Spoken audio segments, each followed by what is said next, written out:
normal economic measures, we in the Western world are the wealthiest people that ever lived. So why are we so divided, frightened, and unhappy? And why are we making such a mess of our world? Could it be that we're confused about the nature of real wealth and the characteristics of real progress? Ron Colman, Dr. Ronald Colman, is founder and executive director of GPI Atlantic, a non-profit research group that has constructed an index of well-being and sustainable development called the Genuine Progress Index, using Nova Scotia as its test bed. The GPI is a response to narrow measures like gross domestic product, which record ecological destruction as economic gain. As Ron has put it, under such measures, we may appear to be richer, but our natural world is poorer. In recent years, Ron has been serving as a consultant to the Royal Government of Bhutan, a tiny Himalayan kingdom whose objective is to maximize gross national happiness rather than gross national product. Bhutan's measures of gross national happiness are based very closely on Nova Scotia's Genuine Progress Index. Here's Ron Colman. I want to start with, I guess, the question you probably are asked most often, which is, what is the Genuine Progress Index and why do we need it? Okay. Well, if I can answer that in two ways. It's, in one way, it's simply a way of assessing the value of our wealth as a society. And that wealth includes what the economy churns out, but it also includes a lot more, which is generally not considered in conventional measures. Our wealth includes our natural wealth, our forests, our soils, our marine resources, our energy sources, our water, the quality of the atmosphere. So all of those are also part of our wealth. And like any other wealth, it's subject to depreciation if it's not properly cared for, just like a factory owner's machinery can fall into disrepair. Similarly, if our natural wealth is not cared for, it can depreciate, and there's a value in conserving it and enhancing it. Our social wealth consists of the relationships within our communities, so the safety and security of citizens, their network of relationships, voluntary organizations, community organizations, civic participation, the degree of their involvement in their communities as part of our social capital or our social wealth, and our human wealth, which includes our health, our knowledge, our education, our understanding of the world. So that's part of our human wealth. And also you could say our cultural wealth. For example, if we become homogenized and we all become McDonald's, we lose the uniqueness of our different cultures. Here in Nova Scotia, our Scottish heritage, our Acadian heritage, our Mi'kmaq heritage. So if, for example, Mi'kmaq language were to disappear, we could say that's a depreciation of our cultural wealth. So the diversity and richness of our culture is also part of our wealth.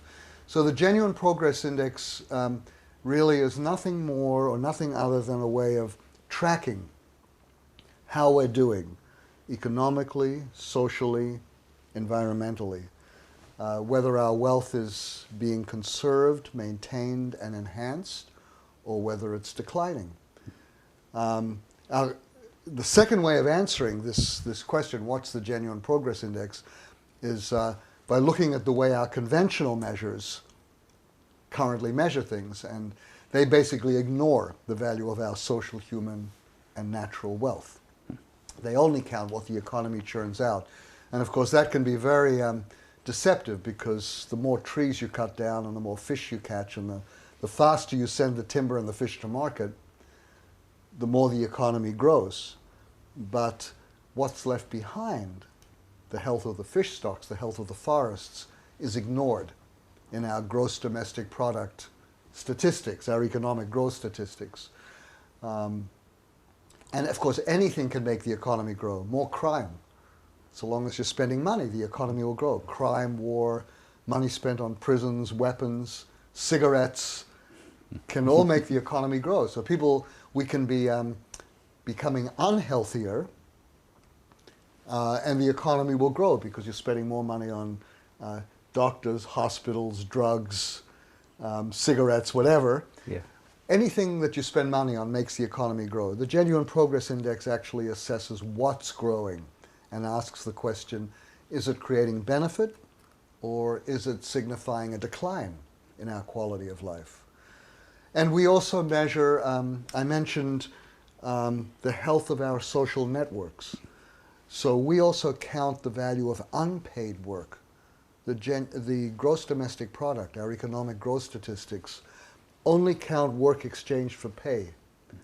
But in the Genuine Progress Index, voluntary work also has value. It contributes to the strength of our communities.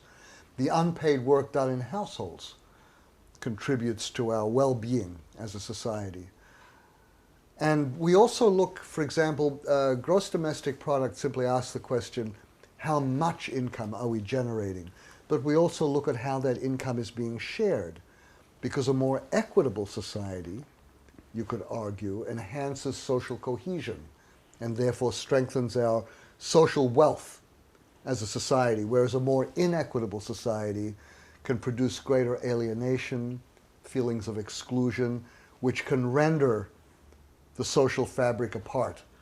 So the Genuine Progress Index, in a way, is simply tracking the full value of our wealth or our resources from a social, economic, environmental point of view. So it's a holistic picture. You must be told a lot, or that this is all very airy-fairy and is kind of contains a large element of not quite wishful thinking, but something along that line, and is of no very practical value. So, number one, how do you actually go about measuring these things? I mean, you know, if you say, well, okay, we place a certain value on, say, the natural environment and or the built heritage or public health or whatever. How do you measure those kinds of things, and what do you find when you do measure them? Right. Well, see, the good news is that we now have the capacity to measure these things quite accurately and precisely. So these are not soft numbers. It's not airy-fairy to say we're experiencing climate change, you know. Therefore, we should measure whether our greenhouse gas emissions are going up or down. It's measurable, it's concrete. There are impacts on human well-being as a result of climate change. That's not pie in the sky or airy-fairy. That's very concrete, and it's exercising leaders around the world who are trying to grapple with what to do with it. So the well-being of our natural environment is a very substantial, concrete thing. Things like unpaid work can be measured. We measure it by the number of hours of voluntary work that people put in. If there's a decline in voluntary work, our time use surveys will tell us that. We know that our social networks are declining, so we can put a dollar value on that. We can say, what's the economic value? If you had to replace all the volunteers for pay, what would that be worth? So we can actually estimate that volunteer work contributes $1.9 billion worth of services to the Nova Scotia economy. So that's a hard statistics. These are not just, what do you call it, tree hugging or some measures. Yeah. They're quite measurable. Time use surveys, where that process starts. I guess I want to come back a little bit to the actual process. So I can see how you value the numbers, or the numbers of hours. But how do you get the numbers of hours? Well, this is why the time is right for a Genuine Progress Index, because 30 years ago we didn't have timelines that you could establish from time use surveys. These are a relatively new innovation. Statistics Canada was one of the first statistical agencies in the world to do time use surveys, but they've now been done in many countries. What you do is you simply get people to keep a time diary for 2 days, and different parts of the population who are being administered the survey. One group will have Monday, Tuesday, another group will have Tuesday, Wednesday, another group Wednesday, Thursday, so that there's an even spread of dates, and when that information is gathered and collated, you have an incredible window on quality of life. You know, how much free time people have, how much time do they spend socializing, how much time do they get to hang out with their families, how much time do they spend volunteering in community organizations, how much time do they spend on unpaid household work, how much time do they spend on paid work, how much time do they spend commuting to work. All of that information is gatherable from these time diaries. So really, studying the time diaries gives you an extraordinary window on people's quality of life. How much time, how do people spend their free time? Do they just sit in front of a television? Or are they engaged in active pursuits? How much time are people spending on physical activity? You can find out from the time use survey. So these very straightforward time use diaries that Statistics Canada has people keep for 2 days are then collatable and measurable, and we can then produce numbers. How much free time? Is it going up or down? For example, during the so-called economic boom period, 1994 to 2008, those 15 years when everyone said that, the economy was hunky-dory and we'd never been doing better. Actually, free time declined during that period. People were working harder, working longer hours. They were making more money. But was the quality of their life improving if they had less time to spend with their families, children, engaged in leisure pursuits? It's a question that we can ask through these surveys. So you can have a situation where the family is, say, becoming more economically more prosperous, better off because the amount of money coming into the household is higher, and yet their quality of life can be declining at the same time. It's absolutely possible. We find from population health surveys that Canadians are more and more stressed. Among women in particular, time stress has been on the rise because in the last 40 years, we've seen a massive influx of women into the paid labor force, but their share of household work has not declined proportionately. So women are still doing most of the household work, the unpaid work, but on top of that, they're now working very long hours at paid jobs as well. So Statistics Canada found through its time use surveys that full-time working mothers put in a 75-hour work week when you combine paid work and unpaid work. So if people are more stressed out, and you could question whether that's an improvement in quality of life. I'm not sure. People might be bringing in more income, but is their quality of life improving if they're feeling more time pressured, more stressed? So all of this is a matter of values. This is very important. You cannot have any measure of progress of any kind without some basic set of values underneath. And the values underlying the Genuine Progress Index are really consensus values. They have nothing to do with left wing or right wing or anything like that. A healthier population, who would disagree? No one says that a sicker population is better. That's a value. So we measure. Is the population getting healthier or not? We look at rates of overweight, rates of smoking, rates of physical activity, these determinants of health. We look at levels of health in the population. Safety.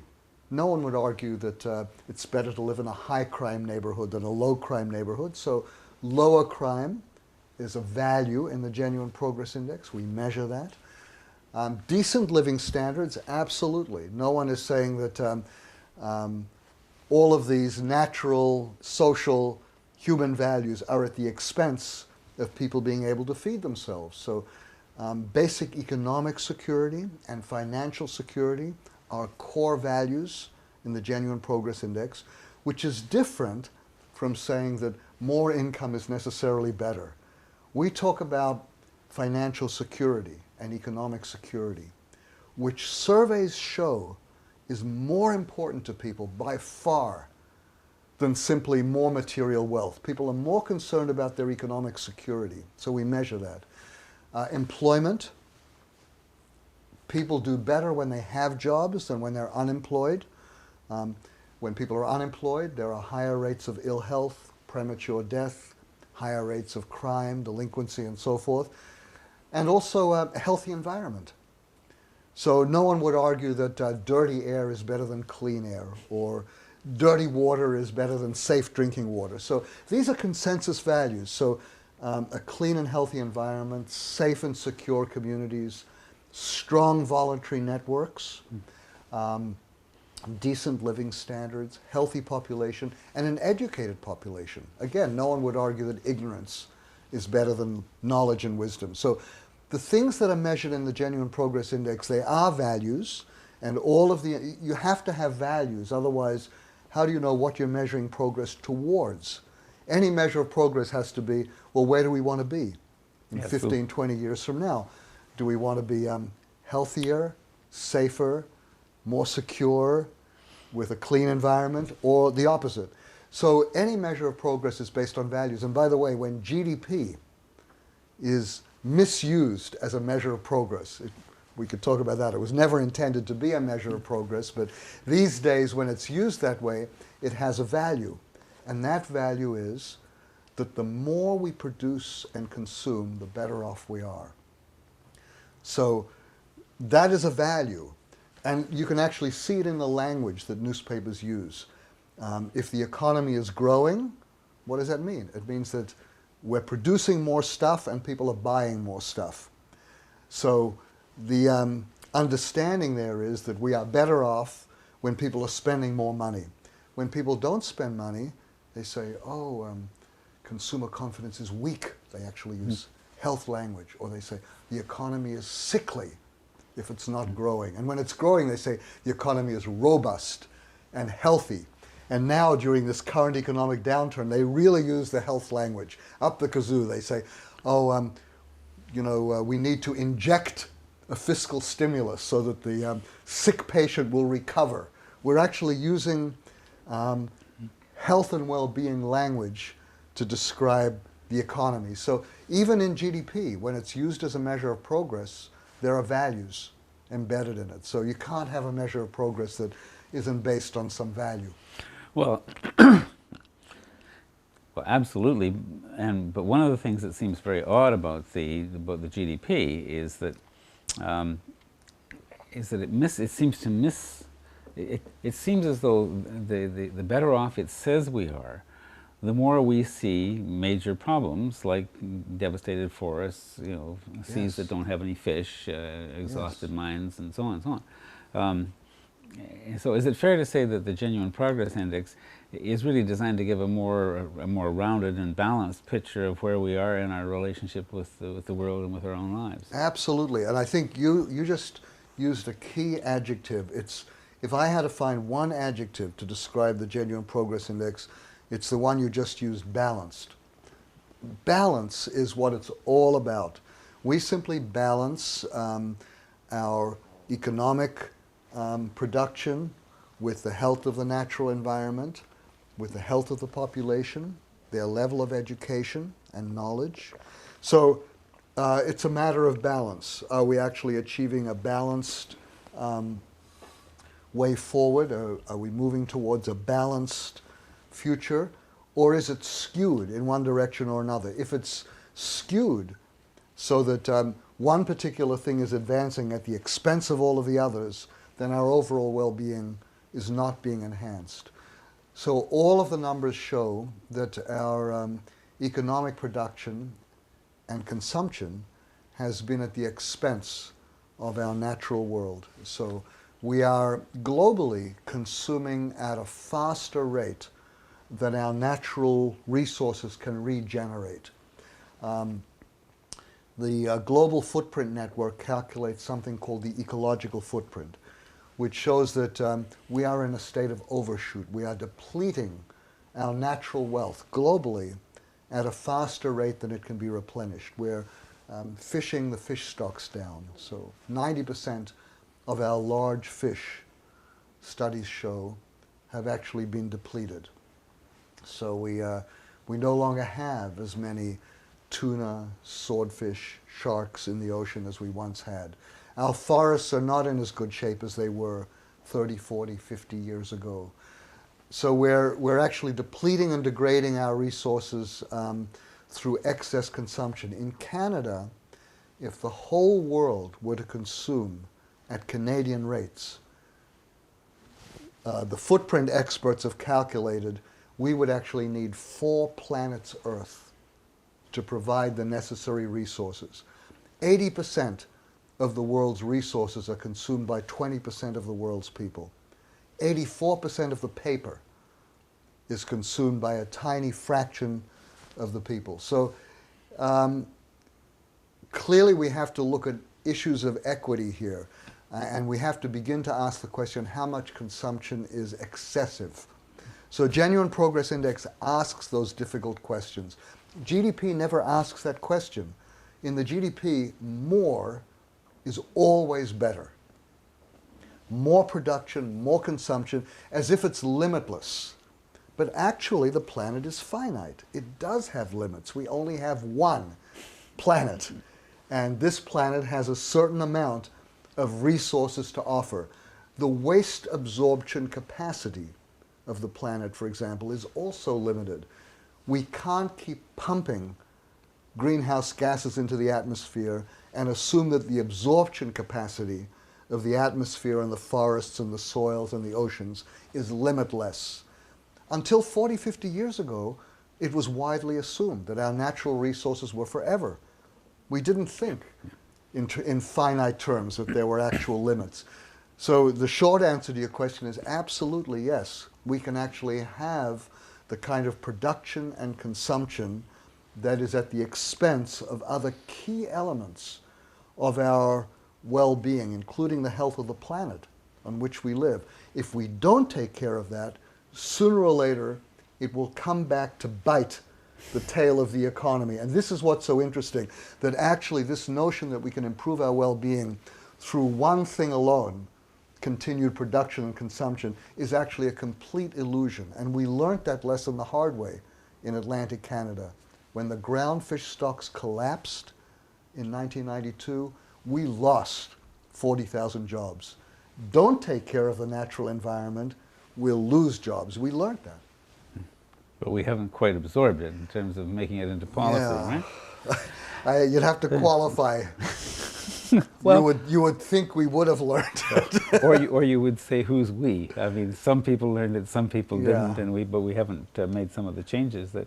But you know, specifically with respect to Nova Scotia, we are in the amazing position that your group has actually produced a complete set of GPI, Genuine Progress Index accounts for the province. Yes. Right? Is there any other jurisdiction that has that? I think I can safely say, and I don't want to toot our own horn here, but I think that even though this kind of work that we're doing, I should really say, is going on globally around the world. There are many people engaged in this broader measurement work. In fact, the good news is that it's really in the last few years come into the mainstream. Now even the OECD and the European Union are organizing major conferences called Beyond GDP, recognizing the need for better measures of progress. So this understanding is widespread. But I think we could argue that we have in Nova Scotia the most comprehensive set of Genuine Progress Index accounts that exists pretty much anywhere. Over the last 13 years, we've produced now 100 detailed reports in 20 different dimensions: environmental, social, cultural, economic. We've now got a completed set of GPI accounts that took us more than 12 years, really, to research and develop. It's now ready for use. We have an integrated database that integrates all this work. We've passed that database on to the Nova Scotia Statistics Agency. We have just produced, just a couple of weeks ago, we finished a user manual for Nova Scotia policy planners and civil servants called new policy directions for Nova Scotia, using the Genuine Progress Index to count what matters. So this is now a hands-on practical overview and user manual. So I think you could say that our work, although it's very much in line with similar work going on in other parts of the world, is quite comprehensive. And Nova Scotia has the ability to be a real leader in the field, if it chooses to do so. I mean, you can, you know, the old thing, you can bring the horse to water, you can't make it drink. So all we can do is produce the thing and hope that someone will use it. There's a lovely political play on that very phrase, which is you can bring the house to order, but you can't make it think. Yeah, that's very good. I mean, I feel like we've done our part. We've made it available. This is kind of the user manual in a way is the final step. We've got now the completed Genuine Progress Index all in one volume. We've got summary results. We've got the database. Everything is ready to use it. So it's really up to Nova Scotia government. Is it going to use it or not? Mm-hmm. Now, if it did use it, or any other jurisdiction, I mean, but if a jurisdiction actually implemented this, what would it look like and what would change? Oh, a lot would change. This is maybe why they're hesitant. Okay. You see, policy is very closely related to what you measure. It's incredible how indicators and measures actually determine what makes it and doesn't make it onto the policy agenda of governments. So this is the part which I think maybe scares them a little bit, because this will not be business as usual.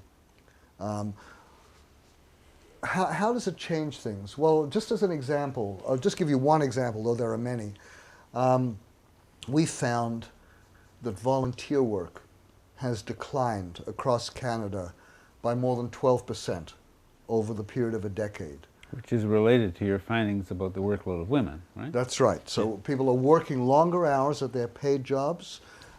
Their volunteer time is getting squeezed out. They have less time to volunteer, and that has an effect on our quality of life, because it means that there are fewer people available, working fewer hours, supporting many cultural institutions that depend on volunteer work. Most of our theater, arts, after-school sports coaching, volunteer firefighting. I mean, we've got so many volunteer services that contribute enormously to our quality of life. If those things begin to deteriorate through lack of person power, then that will affect our quality of life. But I don't think that any politician in the country is even aware of that statistic. Now, if the automobile industry were to fall by 12.3%, the same amount, well, we'll rush with $50 billion bailout packages. So, because we're measuring that, we're counting every little instance of the decline of economic activity is part of the GDP, instantly sends an adrenaline rush down the veins of policymakers, and they respond immediately. But volunteer work can decline by 12.3%, very dramatic decline, very sharp decline, and no one pays any attention. That decline has never been debated in any legislature. There are no emergency panels called together, you know, to advise governments on how to save the strength of our community networks. So it doesn't quite make it onto the agenda. Many other examples. So what we count and what we measure really does affect policy. For example, just direct policy application. We look at the health of agriculture. How is our agricultural sector really doing? Gross domestic product only counts farm cash receipts, which haven't changed much, but the Genuine Progress Index is a net, not a gross, accounting system. So we found that farm operating expenses, farm debt, have been increasing at a much faster rate than farm cash receipts. And that's a problem, because local farming is no longer viable. In 5 of the last 7 years, net farm income in Nova Scotia has actually gone below zero. What does that mean? It means that it doesn't pay farmers to go out in their fields anymore because it's costing them more to farm than the income they're bringing in. And farm debt has been escalating at such a rate that it's very difficult to get young people to go into farming. Who wants to take on a massive debt as their first step in a new enterprise? So the warnings we've issued there indicate that we need to do far more to support local farming. Now we have this buy local campaign, but it doesn't look as though the big supermarket chains have taken any notice, because at the height of blueberry season, you can go into your Atlantic superstore and the blueberries are from the United States, not from Nova Scotia, even though we are one of the best blueberry going places on the continent. So we would do far more from a genuine progress index point of view if we really want to support local farming and local food security. Then policies would be in place to actually support local farming in very, very concrete ways. And maybe, this is the big no-no that people are afraid of, maybe count the true costs of imported food and include those in the prices. What are the greenhouse gas emission impacts of bringing lamb from New Zealand or mangoes from Chile? So if we really want to count the blueberries that have just been brought here from California, is the true cost of the energy use, the air pollution, the greenhouse gas emissions, is that included in the price? From a genuine progress index point of view, it should be. And it's measurable. It can be counted. We can actually calculate the kilos of greenhouse gas emission associated with every kilo of lamb brought from New Zealand compared to a kilo of lamb reared here in Nova Scotia.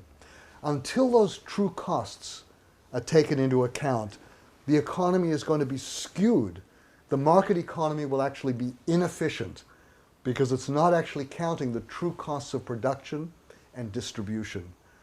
So it would lead to something, it would lead to a very different type of economic picture if we use this kind of accounting method. It would in some ways, and it might not in others. For example, if you don't have some way of charging for the greenhouse gas emissions, then you can count them all you like and say this is really deplorable, but that's all that really happens, right? So isn't the main, or isn't one of the real impacts of this going to come in a very indirect way as the price of petroleum goes up, and suddenly the cost of transportation goes up? And then we're facing this, like to me, this is one of the major things that the GPI represents for us, is a warning to Nova Scotians that when that happens, and we're relying on those local farmers, if we don't take action now, there won't be any local farmers. Exactly, that's right, because at a certain point, relying on imported food is very dangerous.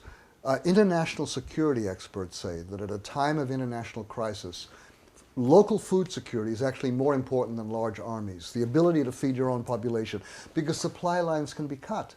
They can be cut by terrorism. They can be cut by escalating fuel supplies. They can be cut by hurricanes, destroying refineries in the Gulf of Mexico.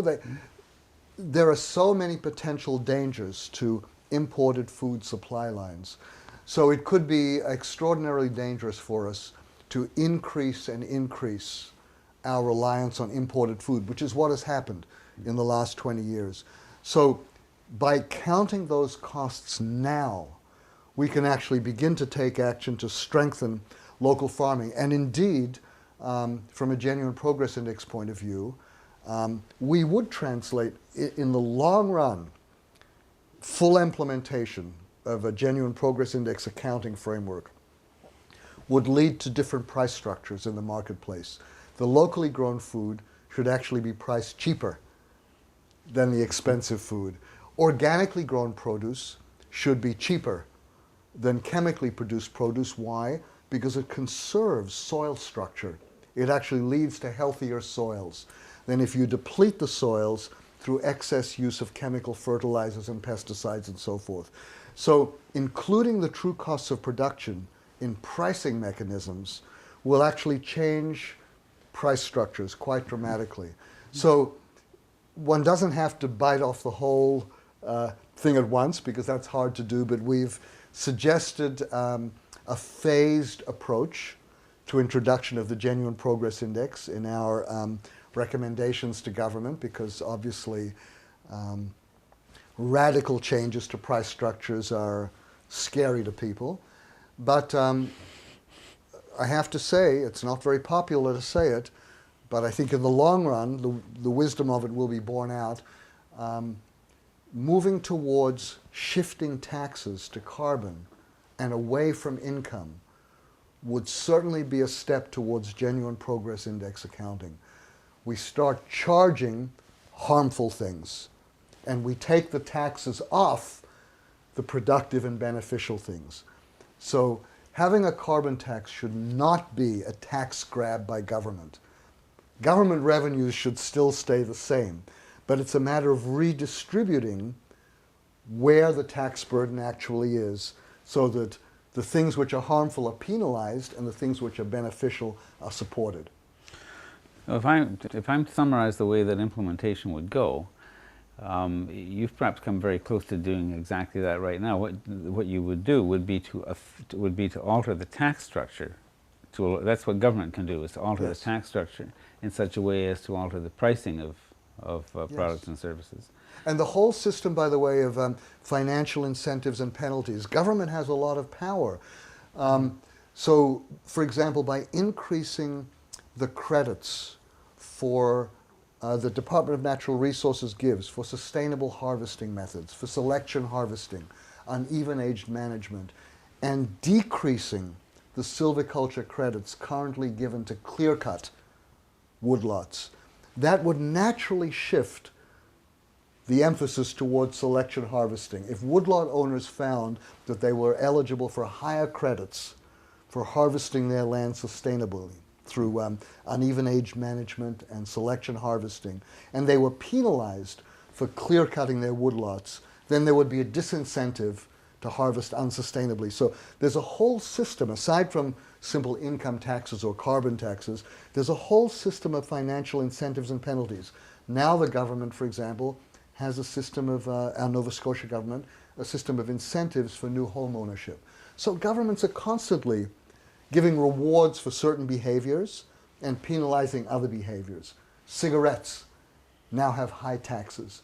So there are plenty of good models or examples that we are already using to show that you can actually adjust your system of financial incentives and penalties in line with the things we truly value. So is what we need now a kind of education or a kind of reflection among ourselves as to what we truly wish, and then an insistence that the governmental structures and the tax structures in particular, and incentives, model and lead to in a what am I trying to say, in a comprehensive and in an articulate way, systematic way, to what kind of society we actually want. So we sort of start by sort of saying, look, here are the consensus values. Now, what are the mechanisms that we can put in place that will get us to those consensus values? That's the educational job, isn't it? Absolutely. And that's, we've done this work, this Genuine Progress Index work at the local level, at the community level. And there we do start exactly with that question. We had, I think 18 months of consultations with Kings County community groups. And we asked that question: what kind of Kings County do you want your children to inherit? Where do you want to be in the year 2020? You define your vision. Okay, what are targets in getting there? And then we can start to measure progress. Are we attaining those targets or not? And I don't think you have to spend too long on the consultation process, because like I said, the values are very obvious, very straight consensus values. Greater health, education, decent living standards, financial and economic security, healthy, clean environment. So we know what the goals are. I don't think it would take too long to get broad agreement on what the vision is. Yeah, and then the things that don't lead that way would really jump out at you. Absolutely. Yeah. Absolutely, they would. But right now we're defining that vision in a very, very narrow way. So the whole emphasis around the world, not just here, is how do we get the economy growing again? That's the obsession of policymakers. I mean, every day's front page of every financial, page in every newspaper, is the recession over yet? Are there glimmers of green recovery? shoots. Are there green shoots, they call them? The joke. So I mean, this is the kind of obsession in terms of vision. It's just as if, and this is the irony, as if we want to get back to where we were. Oh yeah, the halcyon days of 1994 to 2008 when the economy was just growing along. Somehow, how can we get back there? And what's completely missing from the analysis is whether there was something about that boom period that led to this bust period. Mm-hmm. From a GPI point of view, yes, because the boom period was fueled by debt. Because we're a net accounting system, we were not surprised at the collapse. In fact, you foresaw it pretty clearly, didn't you? It was quite clear. We produced a report in advance of the collapse, which showed the debt levels during the boom period were growing at a much faster rate than income levels. So it's not rocket science to say that sooner or later you're going to have debt servicing problems.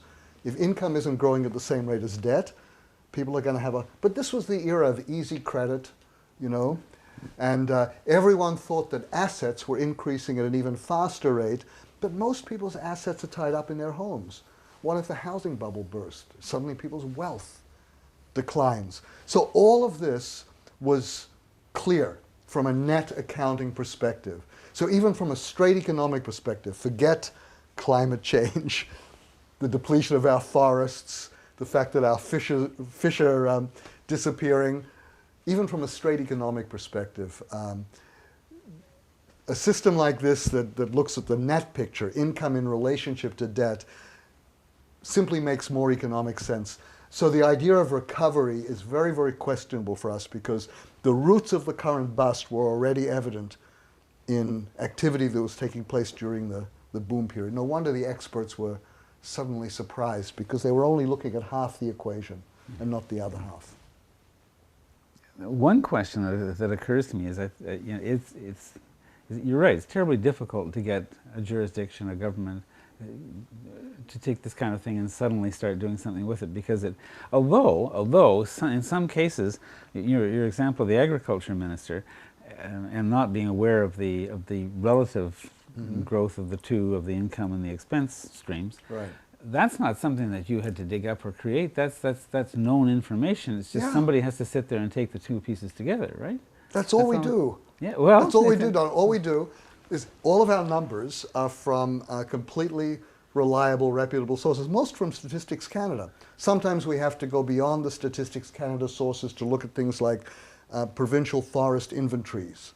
So we get that by digging through the files and looking at the whole history of forest inventories in Nova Scotia. But all of these numbers are available. And sometimes it's a matter of just taking these numbers and putting them together, actually combining them to show what the net picture is. And by net, I mean things like income versus debt, income versus expenses, both ecological and financial.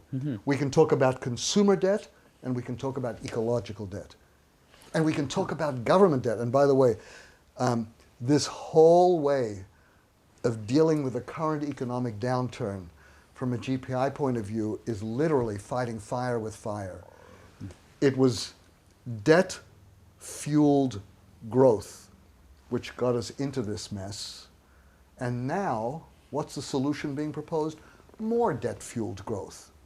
Overall, what would you say we have learned from the whole exercise of doing this very comprehensive Genuine Progress Index for this one little jurisdiction? What have we learned from that?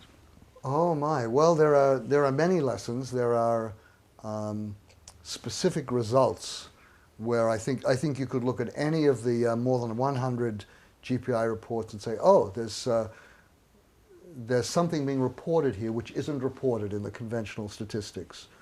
Things like the loss of free time, or the economic value of volunteer work, or the fact that local farming is in severe economic crisis. The agriculture minister, when our report came out, expressed surprise. But he shouldn't have been surprised. The conventional statistics should have been giving him this information. I'm not blaming him, but the statistics which are fed to our policymakers are so narrow that they don't have the tools to make good, comprehensive policy that really enhances our well-being. So there are many lessons.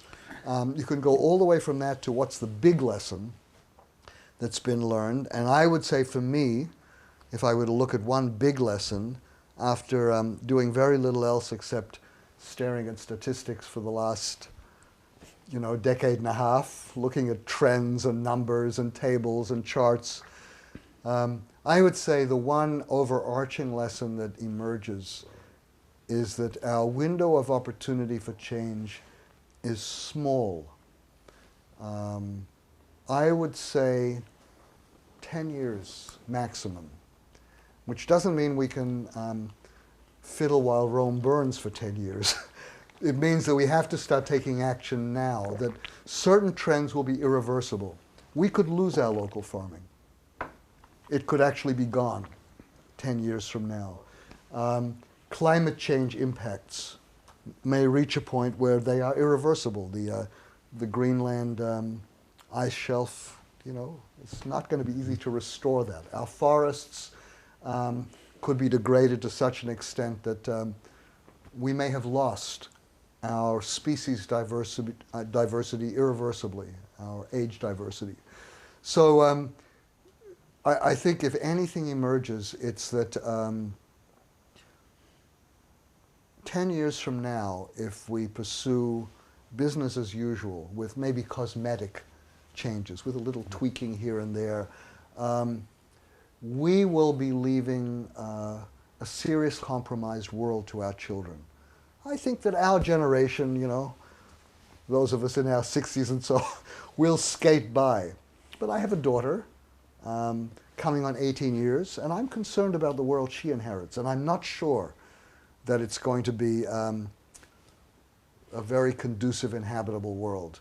So I think that if there's one overarching lesson, if you put all the numbers together, it's that there is no time to muck around.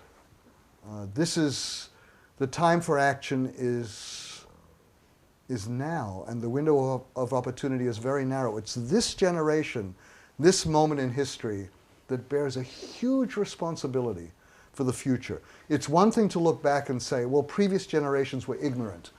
They didn't know about greenhouse gas emissions. They didn't know about climate change. So during the 1950s and 60s, we were busy just growing the economy, thinking that we could create endless more stuff.